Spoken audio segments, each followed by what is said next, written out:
ಶ್ರೀ ಗಣಪತಿ ಶಾರದಾ ಗುರುಭ್ಯೋ ನಮಃ. ಯತ್ರ ಯೋಗೇಶ್ವರ ಕೃಷ್ಣೋ ಯತ್ರ ಪಾರ್ಥೋ ಧನುರ್ಧರಃ ಅತ್ರ ಶ್ರೀ ವಿಜಯ ಭೂತಿರ್ಧ್ರುವ ನೀತಿರ್ಮತಿರ್ಮಮ. ಶ್ರೋತೃಗಳಿಗೆ ಶ್ರೀ ಅಳಸಿಂಗರಾಚಾರ್ಯ ವಿರಚಿತ ಶ್ರೀ ವ್ಯಾಸ ಮಹರ್ಷಿ ಪ್ರಣೀತ ಶ್ರೀಮನ್ ಮಹಾಭಾರತದ ಶಾಂತಿ ಪರ್ವದಲ್ಲಿ ತಪಸ್ಸು, ಉಪವಾಸ, ತಾಳ್ಮೆ ಮುಂತಾದವುಗಳ ಫಲಗಳು ಎಂಬ 226ನೆಯ ಅಧ್ಯಾಯಕ್ಕೆ ಸ್ವಾಗತ. ಆಗ ಯುಧಿಷ್ಠಿರನು ಹೇಳುತ್ತಾನೆ, ಪಿತಾಮಹ, ಬ್ರಾಹ್ಮಣರು ಫಲಾಪೇಕ್ಷೆಯಿಂದ ವಿದ್ಯುಕ್ತಗಳಾದ ವ್ರತಗಳನ್ನು ಹಿಡಿದು ದೇವತೆಗಳಿಗೆ ಆಹುತಿಯನ್ನು ಕೊಟ್ಟು ಯಜ್ಞ ಶೇಷವೆಂದು ಮಾಂಸಾದಿಗಳನ್ನು ಭುಜಿಸುವರಲ್ಲವೇ? ಇದು ಹೇಗೆ ಎನ್ನಲು ಭೀಷ್ಮನು ಹೇಳುತ್ತಾನೆ, ಯುಧಿಷ್ಠಿರ, ವೇದಗಳಲ್ಲದ ಇತರ ತಂತ್ರಾದಿಗಳಲ್ಲಿ ನಿರೂಪಿಸಲ್ಪಟ್ಟ ವ್ರತಗಳನ್ನು ಹಿಡಿದು ಅದರ ಶೇಷವನ್ನು ಭುಜಿಸತಕ್ಕವರು ಕರ್ಮಗಳಲ್ಲಿ ಯಥೇಚ್ಛ ಪ್ರವರ್ತಕರೆನಿಸುವರು. ವೇದೋಕ್ತ ವ್ರತಗಳನ್ನೇ ನಡೆಸತಕ್ಕವರಾದರೂ ಅವರು ಕರ್ಮಗಳ ಫಲಗಳಲ್ಲಿ ಆಸೆ ಉಳ್ಳವರಾಗಿರುವರು ಎಂದನು.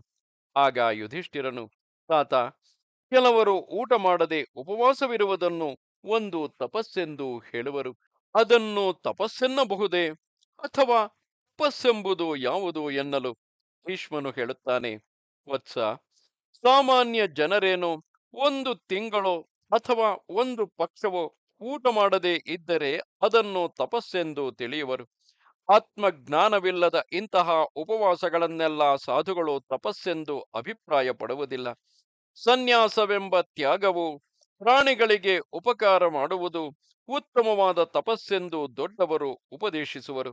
ಬ್ರಾಹ್ಮಣನು ಕುಟುಂಬಿಯಾಗಿದ್ದರೂ ಧರ್ಮವನ್ನೇ ಮೇಲೆಂದು ಭಾವಿಸುತ್ತಾ ನಿತ್ಯೋಪವಾಸಿಯಾಗಿ ನಿತ್ಯ ಬ್ರಹ್ಮಚಾರಿಯಾಗಿ ಸದಾ ಮೌನಿಯಾಗಿರಬೇಕು. ನಿತ್ಯವೂ ದೇವತಾ ಲಕ್ಷಣಗಳುಳ್ಳವನಾಗಿರಬೇಕು.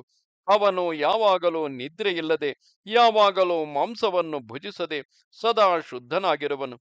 ನಿತ್ಯವೂ ಅವನು ಅಮೃತವನ್ನೇ ಅಂದರೆ ಯಜ್ಞಶೇಷವನ್ನೇ ಭುಜಿಸುವನೇ ಹೊರತು ವಿಷವನ್ನು ಎಂದಿಗೂ ಭುಜಿಸುವವನಲ್ಲ. ಅವನು ಯಾವಾಗಲೂ ಶ್ರದ್ಧೆಯಿಂದ ದೇವತೆಗಳನ್ನು, ಬ್ರಾಹ್ಮಣರನ್ನು, ಅತಿಥಿಗಳನ್ನು ಪೂಜಿಸುತ್ತಿರುವನು ಎಂದನು. ಆಗ ಯುಧಿಷ್ಠಿರನು, ತಾತ, ಏನಾಶ್ಚರ್ಯವಿದು?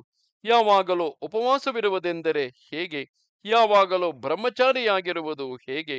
ನಿತ್ಯವೂ ಅಮೃತವನ್ನೇ ಭುಜಿಸುವುದು ಎಂದರೇನು? ಯಾವಾಗಲೂ ಅತಿಥಿ ಪೂಜೆಯಲ್ಲಿ ಇರುವುದು ತಾನೇ ಹೇಗೆ? ಇವನ್ನೆಲ್ಲ ನನಗೆ ತಿಳಿಸಬೇಕು ಎಂದನು. ಆಗ ಭೀಷ್ಮನು, ಧರ್ಮರಾಜ, ಕೇಳು. ಹಗಲು ರಾತ್ರಿಗಳಲ್ಲಿ ಮಾತ್ರ ಭೋಜನವನ್ನು ಮಾಡುತ್ತಾ ನಡುವೆ ಆಹಾರವನ್ನೇನು ತೆಗೆದುಕೊಳ್ಳದೆ ಇರುವವನು ನಿತ್ಯೋಪವಾಸಿ. ಋತುಕಾಲದಲ್ಲಿ ಮಾತ್ರ ಸ್ವಪತ್ನಿಯಲ್ಲಿ ಸೇರತಕ್ಕ ಬ್ರಾಹ್ಮಣನು ನಿತ್ಯ ಬ್ರಹ್ಮಚಾರಿ ಎನಿಸುವನು. ಯಾವಾಗಲೂ ಜ್ಞಾನಿಯಾದವನು ಸದಾ ಸತ್ಯವಾದಿ ಎನಿಸುವನು. ವ್ಯರ್ಥವಾಗಿ ಮಾಂಸವನ್ನು ತಿನ್ನದವನು ಯಾವಾಗಲೂ ಮಾಂಸವನ್ನು ತಿನ್ನದವನೇ ಆಗುವನು. ಯಾವಾಗಲೂ ದಾನ ಮಾಡತಕ್ಕವನು ನಿತ್ಯ ಶುದ್ಧನು. ಹಗಲು ಹೊತ್ತು ನಿದ್ರಿಸದವನು ನಿದ್ರಿಸದವನೇ ಆಗುವನು. ಅತಿಥಿಗಳಿಗೂ ಭೃತ್ಯರಿಗೂ ಭೋಜನವನ್ನು ಮಾಡಿಸಿದ ಮೇಲೆ ಭುಜಿಸತಕ್ಕವನು ಯಾವಾಗಲೂ ಅಮೃತವನ್ನೇ ಭುಜಿಸುವವನಾಗುವನು. ಅವರನ್ನು ತೃಪ್ತಿಗೊಳಿಸುವುದಕ್ಕೆ ಮೊದಲು ಊಟ ಮಾಡುವವನು ಯಾವಾಗಲೂ ವಿಷಭೋಜಿ ಎನಿಸುವನು. ಅತಿಥಿಗಳಿಗೆ ಅನ್ನವನ್ನು ಇಡದಿದ್ದಾಗ ತಾನು ಊಟ ಮಾಡದವನು ಯಾವಾಗಲೂ ಅತಿಥಿ ಪ್ರಿಯನೆನಿಸುವನು. ದೇವತೆಗಳಿಗೆ ನಿವೇದಿಸದೆ ಊಟ ಮಾಡದವನು ತಾನು ದೇವತೆಯೇ ಆಗುವನು. ದೇವತೆಗಳಿಗೂ ಪಿತೃಗಳಿಗೂ ಅತಿಥಿಗಳಿಗೂ ಭೃತ್ಯರಿಗೂ ಕೊಟ್ಟ ಶೇಷಾನ್ನವನ್ನು ಭುಜಿಸತಕ್ಕವನು ಯಾವಾಗಲೂ ವಿಘಸವನ್ನು ಭುಜಿಸತಕ್ಕವನೇ. ಅಂತಹವರಿಗೆ ಬ್ರಹ್ಮಲೋಕದಲ್ಲಿ ಬ್ರಹ್ಮದೇವನೊಡನೆ ವಸತಿಯುಂಟಾಗುವುದು. ಅವನಿಗೆ ಅನಂತ ಲೋಕಗಳುಂಟು. ಅಂತಹವನನ್ನು ದೇವತೆಗಳು ಅಪ್ಸರಸ್ಸುಗಳೊಡನೆ ಇದಿರುಗೊಂಡು ಬಂದು ಆದರಿಸುವರು.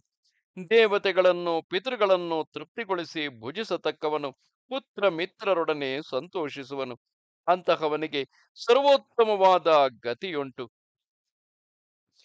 ಇದು 226ನೆಯ ಅಧ್ಯಾಯವು.